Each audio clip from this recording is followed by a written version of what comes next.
পিতা জানতে পারলে তোমার উপরে অসন্তুষ্ট হবেন। আর তাছাড়া এসব আমি নিতে পারবো না, তুমি এগুলো ফিরিয়ে নিয়ে যাও।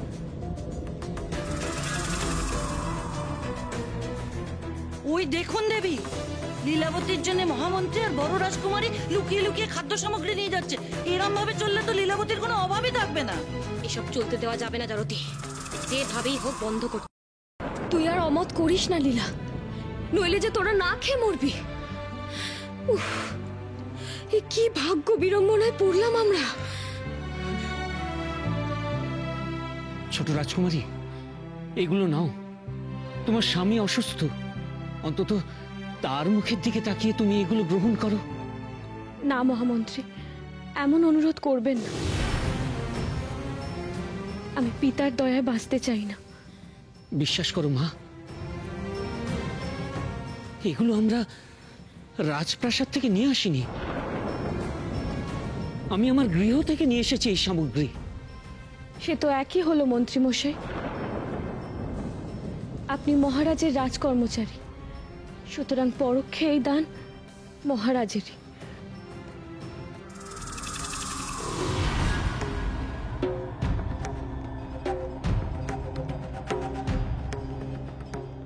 দেবী, রাজা অসিতাক্ষ এদিকেই আসছেন, সাবধান।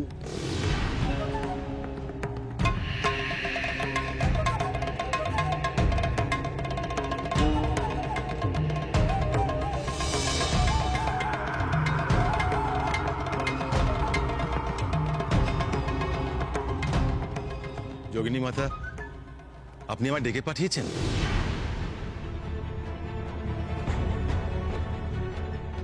মাতা এখন ধ্যানস্থ হয়ে আছেন। মহারাজ, আপনি শান্ত হয়ে একটু বসুন, উনি নিজে থেকেই আপনার সাথে কথা বলবেন। অবশ্যই অবশ্যই।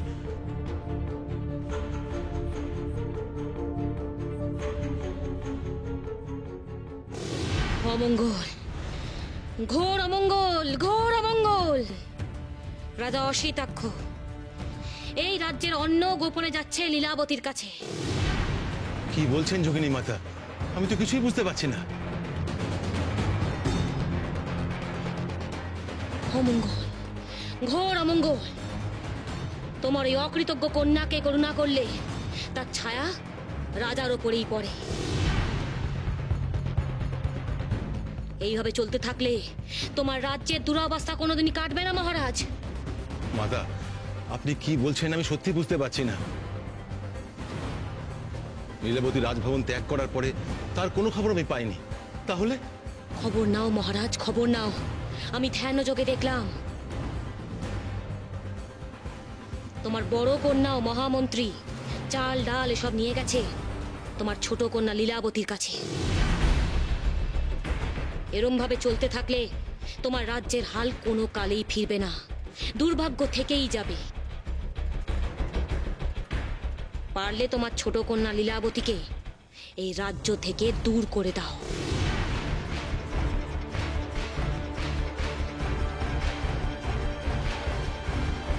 কি মহামন্ত্রী আর কলাবতীর এত বড় সাহস? আমি নিজের চোখে দেখতে চাই।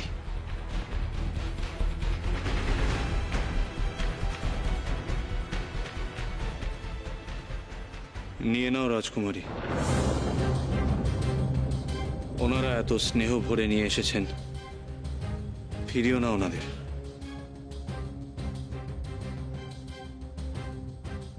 প্রহরী,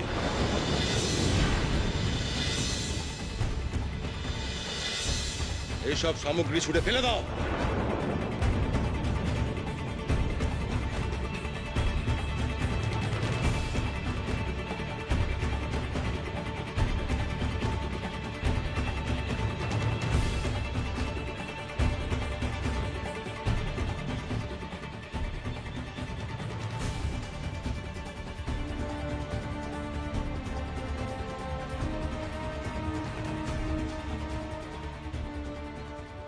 পিতা! মহারাজ, এ কি করলেন আপনি? রাজকুমারী খাবে কি? খাবে না, কিন্তু ওরা আমার অন্ন পাবে না। এ রাজ্যের সমস্ত অন্নই আমার অধিকারে। তাছাড়া এদের তো অন্ন যোগাবেন স্বয়ং মা লক্ষ্মী, তাই না?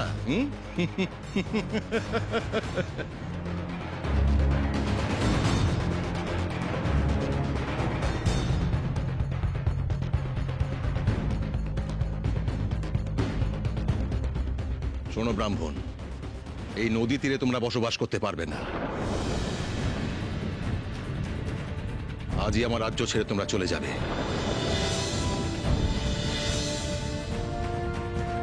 এমনকি আমার অধীন রাজ্যগুলিতেও তোমাদের ঠাঁই হবে না।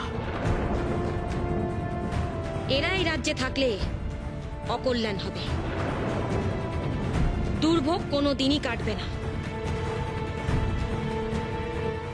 পিতা, দয়া করে এমন কার্য করবেন না, নইলে এরা কোথায় যাবে? বনবাসে থাকবে, বনবাসে থাকবে। এদের জন্য আদর্শ জায়গা জঙ্গল। তাই হবে মহারাজ, আমরা বনবাসী করব। মহামন্ত্রী, আজকের পর এদের যদি কেউ সাহায্য করে তার শাস্তি হবে মৃত্যুদণ্ড।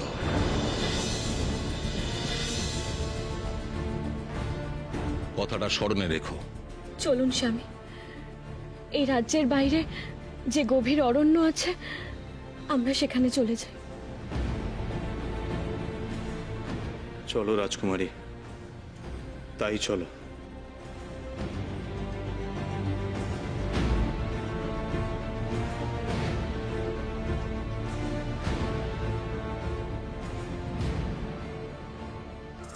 রাজকন্যা লীলাবতীকে আমি এবার সর্বশান্ত করে দিলাম। জনমানবহীন জঙ্গলে এবার এরা কি করে জীবন কাটায় সেটাই দেখব। শুনেছি জঙ্গলে নাকি নরখাদক বাস করে।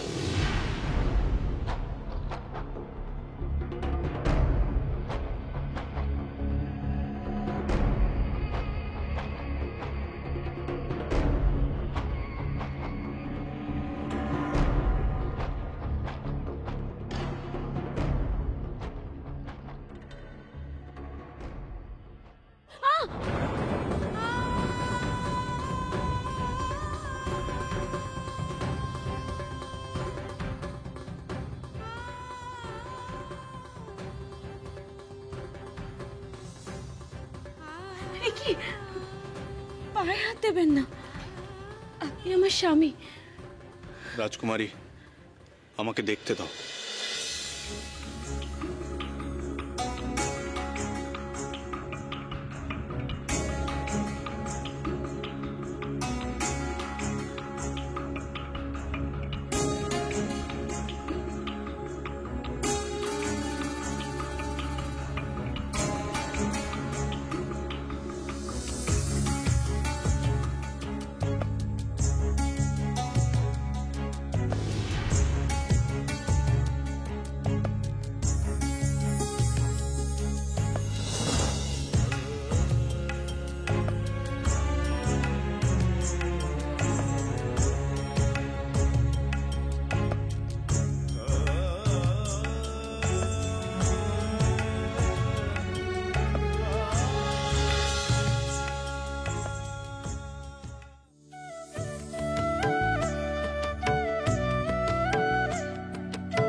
আপনার মতো পতি লাভ করে আমি ধন্য হে বিপ্রবর। আমার যদি সামর্থ্য থাকতো, আমি তোমাকে পৃথিবীর সব সুখ এনে দিতাম। সুখ শান্তি ধনরত্নে আসে না স্বামী।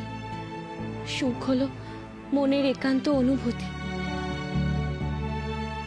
আপনার সঙ্গে সুখে দুঃখে কাটাতে পারলেই আমি ধন্য।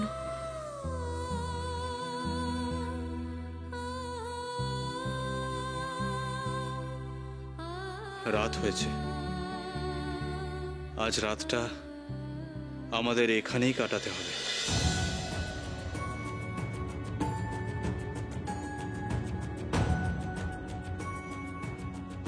তুমি এখানেই বসো রাজকুমারী, আমি কিছু ফল নিয়ে আসছি।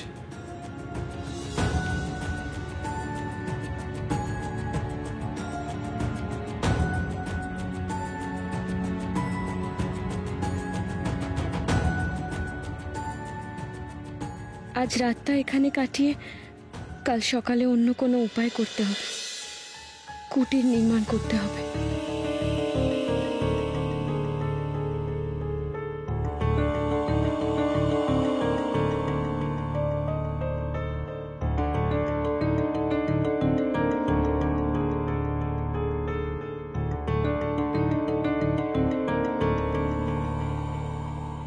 এই নাও রাজকুমারী, এই দিয়ে ক্ষুধা মেটাও।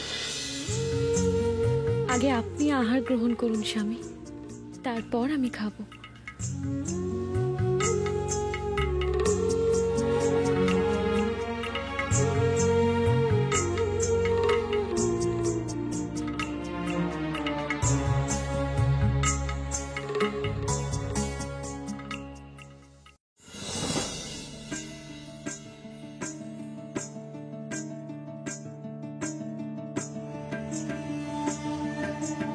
তুমি এখানেই অপেক্ষা করো রাজকুমারী, আমি আসছি।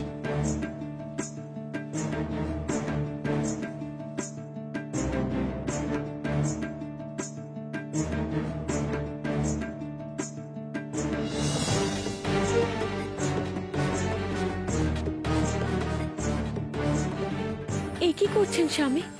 এসব তো আমার করার কথা। না রাজকুমারী, তুমি তোমার কুসুম শয্যা ছেড়ে এসেছো আমার সঙ্গে থাকতে।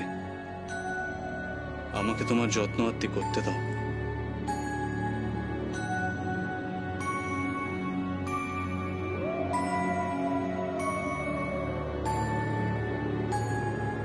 এসো রাজকুমারী, এখানে শুয়ে পড়ো। না স্বামী, আপনি ঘুমুন। আমি এখানে বসে সারা রাত জাগবো। না রাজকুমারী, এমন কথা বলো না। পতির আদেশ অমান্য করতে নেই। এসো, তুমি শুয়ে পড়ো।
রাজকুমারী, এ তুমি কি করছিলে? যদি বাঘ তোমার উপর ঝাঁপিয়ে পড়তো? আমার প্রাণ যেত। কিন্তু আপনি তো রক্ষা পেতে। বাঘ একসঙ্গে দুজন মানুষকে শিকার করে না।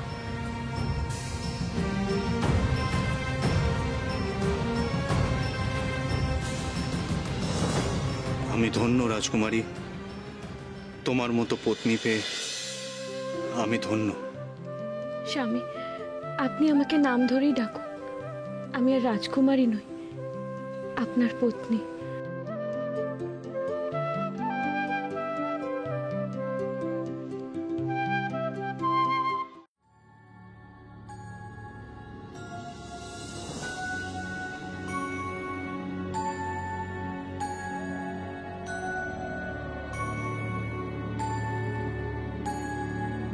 কি হলো, পায়ে ব্যথা করছে নাকি তোমার? হাঁটতে পারবে তো তুমি?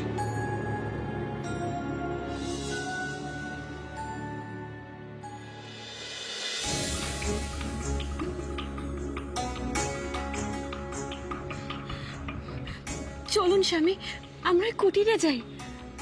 আমার বোন বলছে ওখানে গেলে নিশ্চয়ই কোনো না কোনো উপায় হবে। চলো।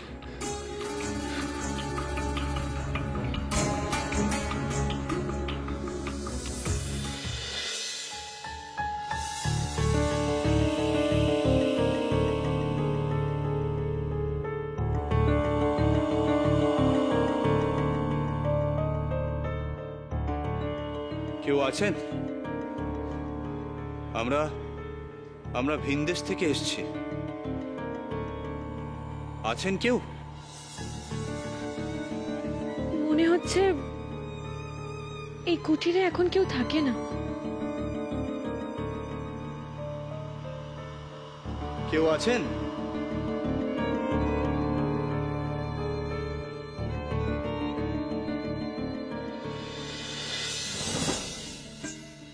তুমি ঠিক বলেছিলে, এ কুটিরে কেউ নেই।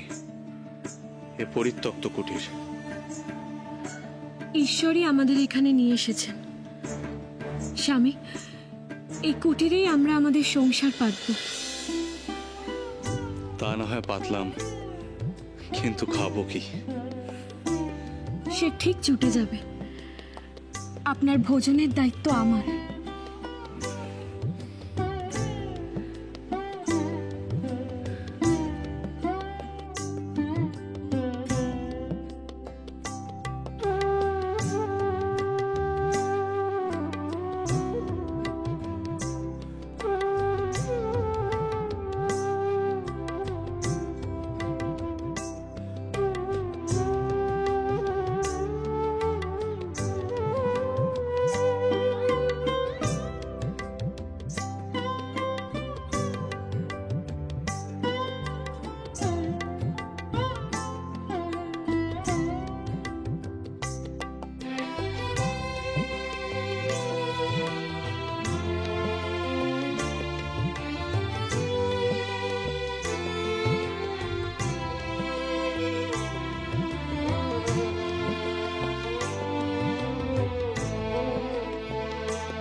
স্বামী, আমি জলের সন্ধানে যাচ্ছি।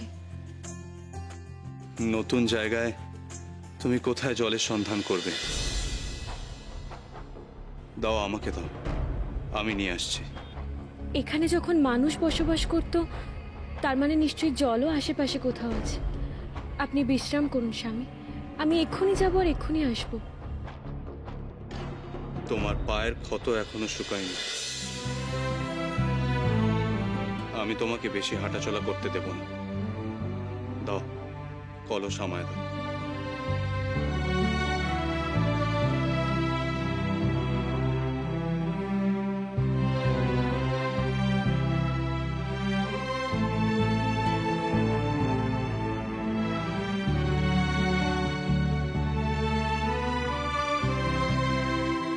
মাথা গোজার ঠাঁই তো হলো, কিন্তু এবার কি খেতে দেব স্বামীকে?